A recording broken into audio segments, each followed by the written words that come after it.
Daily. Taste the Daily.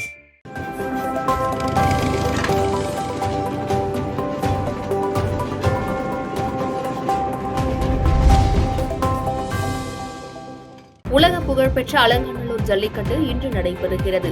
தமிழகம் முழுவதும் இருந்து சிறந்த ஜல்லிக்கட்டு காளைகள் இந்த போட்டியில் பங்கேற்பது பார்வையாளர்களிடம் கூடுதல் எதிர்பார்ப்பையும் விறுவிறுப்பையும் ஏற்படுத்தியுள்ளது. நடப்பாண்டு 1000 காளைகள் 750 மாடுபிடி வீரர்கள் போட்டியில் களம் இறங்குகின்றனர். இந்த ஜல்லிக்கட்டு போட்டியை துணை முதலமைச்சர் உதயநிதி ஸ்டாலின் கொடியசைத்து துவக்கி வைத்தார். வாடிவாசலில் சீறி பாய்ந்து வரும் காளைகளை வீரர்கள் வீரத்துடன் அடக்கி வருகின்றனர். துணை முதலமைச்சர் உதயநிதி ஸ்டாலின் களத்தில் வெற்றி பெற்ற மாடுபிடி வீரர்களுக்கும் காளை உரிமையாளர்களுக்கும் மோதிரம், தங்க நாணயம் உள்ளிட்ட பரிசுகளை வழங்கி வாழ்த்து தெரிவித்தார். ஜல்லிக்கட்டு போட்டியை காண மதுரை மாவட்டம் மட்டுமல்லாது பல்வேறு மாவட்டங்களில் இருந்தும் பார்வையாளர்கள் பல்லாயிரக்கணக்கானோர் ஜல்லிக்கட்டு ரசிகர்களும் அலங்காநல்லூரில் குவிந்துள்ளனர்.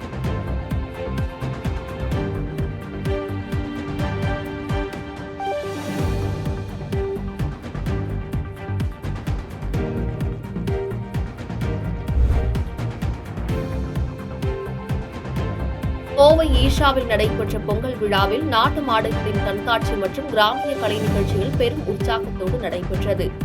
கோவை மாவட்டம் ஈஷாவில் பொங்கல் விழா பாரம்பரிய முறையில் ஆண்டுதோறும் வெகு விமர்சையாக கொண்டாடப்பட்டு வருகிறது. இந்த ஆண்டு கொண்டாட்டங்கள் மண்பானைகளில் பொங்கல் வைக்கும் நிகழ்வோடு துவங்கியது.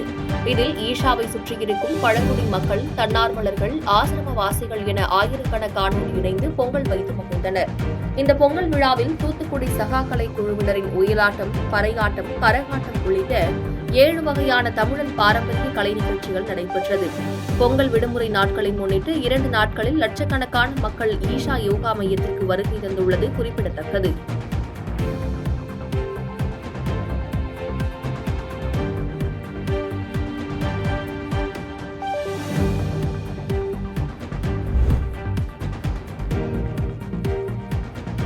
சோழிங்கநல்லூர் தொகுதி சட்டமன்ற உறுப்பினர் பாரம்பரிய சிலம்பக்கலை மூலம் போதை குறித்த விழிப்புணர்வு ஏற்படுத்தினார்.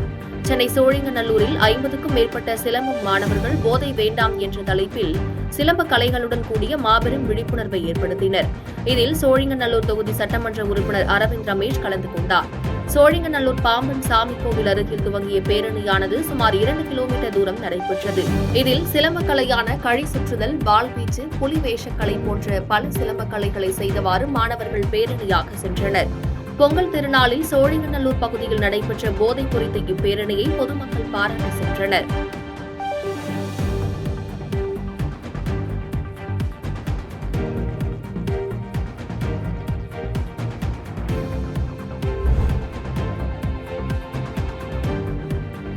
சென்னையில் விசாரணையின் போது பிரபல ரவுடி காவல் உதவி ஆய்வாளர் மீது கத்தியால் குத்தி தப்ப முயன்றபோது காவலர்கள் அவரை சுட்டுப் பிடித்தனர். ஆந்திர மாநிலம் சித்தூர் அருகே வரதபாளையம் பகுதியில் பிரபல ரவுடி பாம் சரவணனை சென்னை தனிப்படை போலீசார் கைது செய்து சென்னைக்கு அழைத்து வந்தனர்.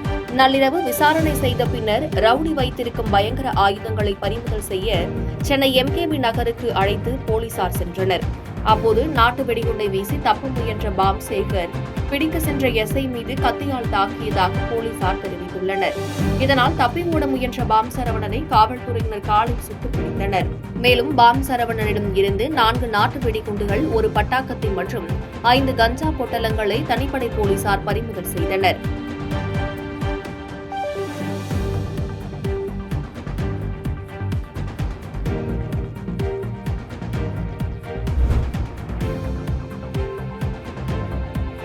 ஈரோடு கிழக்கு இடைத்தேர்தலில் திமுக சார்பில் போட்டியிடும் வி.சி. சந்திரகுமாரை ஆதரித்து அக்கட்சியினர் தீவிர பிரச்சாரம் மேற்கொண்டனர். தமிழக வீட்டு வசதி மற்றும் நகர்ப்புற வளர்ச்சித்துறை அமைச்சர் முத்துசாமி தலைமையில் இளைஞரணி மற்றும் மகளிர் அணியினர் ஈரோடு அசோகபுரம் பகுதியில் இன்று வீதி வீதியாக சென்று வாக்கு சேகரித்தனர். அப்பகுதியில் உள்ள நூற்றுக்கணக்கான பெண்களும் குழந்தைகளும் வண்ணக்கோலமிட்டு ஆரத்தி எடுத்து அவர்களை வரவேற்றனர். மேலும் ஈரோடு கிழக்கு தொகுதியில் நிறைவேற்றப்பட்ட திட்டப்பணிகளை விளக்கும் வகையிலான துண்டு பிரசுரங்களை பொதுமக்களுக்கு வழங்கி வாக்கு சேகரித்தனர். அப்போது செய்தியாளர்களிடம் பேசிய அமைச்சர் முத்துசாமி, வருகின்ற 17ஆம் தேதி பகல் 12 மணியளவில் திமுக வேட்பாளர் வி.சி. சந்திரகுமார் வேட்புமனு தாக்கல் செய்ய உள்ளதாகவும், 20ஆம் தேதிக்கு மேல் தமிழக முதல்வர் ஸ்டாலின், துணை முதல்வர் உதயநிதி ஸ்டாலின் ஆகியோர் பிரச்சாரத்திற்கு வரும் தேதி முடிவு செய்யப்படும் என்றும் தெரிவித்தார்.